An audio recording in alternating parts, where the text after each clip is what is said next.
You're listening to Wealthy-esque.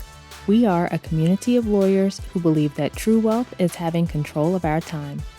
I'm Ro Thomas, and as a busy wife, mom, and former Big Law associate, I know all too well the tension between the culture of the legal profession and pretty much everything else you want to do in life. That's why each week I'm bringing you the information and tools you need to improve your money mindset and manage your money to create true wealth. Because ultimately, it's not about the money. It's about the freedom and flexibility the money affords. Hey friend, welcome back to the show. I hope you're doing well and having an amazing day so far. Today, we are talking about your financial priorities.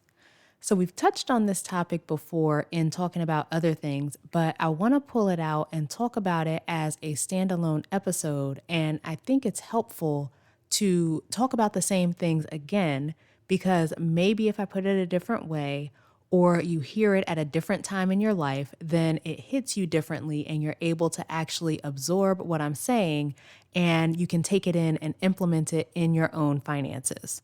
So we're talking about priorities, and specifically, I'm thinking about the unintentional way that many of us prioritize things in our lives because we're not paying attention. We're not being thoughtful with our choices. We're not thinking about trade-offs. When you have a specific goal in mind that you want to accomplish, for example, maybe you want to pay off debt, or you're building an emergency fund, or you're saving for vacation, or you're saving for some other special purchase, right? When you have that goal in mind, you want to be mindful of how you're using your money to ensure that you're able to achieve that goal. Often what happens is people are not mindful of how they're using their money, and they just get to the end of the month or the end of the year or whatever time period and realize that they didn't achieve their goals. And when you're managing your money that way, when you are just spending however and then realizing that you don't have enough or you don't have as much as you thought you would to save or to pay off the debt or to reach whatever other goal you have, then every single thing that you used money on, every single thing that you spent that wasn't for that goal essentially got prioritized over that goal, right? Everything you bought got prioritized over the goal that you have. So you've basically said the new clothes, the nicer car, the DoorDash, the bars, whatever else you spent money on were more important to you than this goal. And of course, you're not saying that out loud, right? That's not your intentional thought, but that's the unintentional effect of the way you chose to manage your money.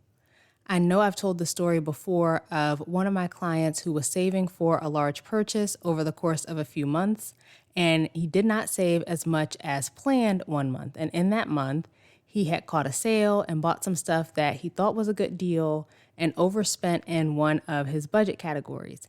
And when we were talking about it, I showed him that all the money that went to buying those things on sale that he wasn't planning to buy could have gone towards his goal instead. And it was a situation where if he hadn't bought those things, he would have achieved the goal. Like the amount of money spent on the sale was about the same as the amount of money he missed his goal by in that month. And he hadn't even thought about that trade-off that he was making by buying those things on sale and the fact that he had essentially prioritized the sale over the goal. I was talking with another client recently who is working on paying off 2 credit cards. And what's been happening for her is she's been spending more going out than she used to. So paying off debt has been going a lot slower than she would have liked. She said she thought it had to do with inflation, which could be true, right? Things are a bit more expensive now than they were before. But I think if we're looking at the factors that have contributed to her increased spending, maybe 10% of it is the inflation, but 90% of it is likely that she's just not being intentional with her spending. So she's spending more than she intends to or more than she'd like because she's not making a plan for that spending. Like we talked about earlier, when you have goals for yourself, then every dollar that you're spending on something that's not those goals is a dollar you can't use for your goals. So you're effectively prioritizing the things that you're spending on over the goals. And that's not always bad. You might want to do that sometimes. There might be some instances where you're like, yeah, this thing is more important to me. I'm going to use this money on this thing, even though it means I don't make the progress I want to make on this goal. But the key there is you want it to be an intentional decision. I've talked before about how sometimes my clients will intentionally go over budget in a category because they're spending on something that's more important to them. So the one that immediately comes to mind is the client who was home for the holidays and he was going out with his mom and he knew that he had planned for X in, let's say it was his entertainment budget. So he planned to spend X on entertainment, but he decided to go over that amount because he wanted to do something with his mom. I think that's perfectly fine, right? That is exactly what I want you to be doing. It's not that you have to rigidly stick within every single category in your budget all the time and never go over a category, and if you do, then that's bad. You just want to be thinking intentionally about your money and making these conscious choices and not looking up at the end of the month like, oh crap, I wish I hadn't spent so much, or I didn't save like I wanted to, or I didn't pay off as much debt as I wanted. You want to be doing these things consciously, not just wondering what happened on the back end. So it may be that you look at certain purchases and decide, yep, that's exactly what I want to do. That is more important to me than making more progress on my goal this month. And so I'm going to spend the extra to go out with my mom, who I only see once a year, or I'm going to buy this thing for my friend who's having a rough time, or whatever it is that might be more important for you. But more often than not, we are not thinking that way and not making those intentional decisions. We are not thinking about the fact that when we spend this money, we're not going to be able to achieve this goal. We're not thinking that we're prioritizing this thing over the goal. We're not actually considering the importance of this thing versus the importance of the goal. Because when you do, you may find that this thing isn't as important to you. And when you give yourself that conscious choice, you would decide not to use your money for that thing to be able to hit the goal because that's more important. The thing with the client who's been spending more on entertainment was she was saying that she doesn't even want to go some of the time, right? She's going out because her friends want her to come out, but sometimes she doesn't even want to go.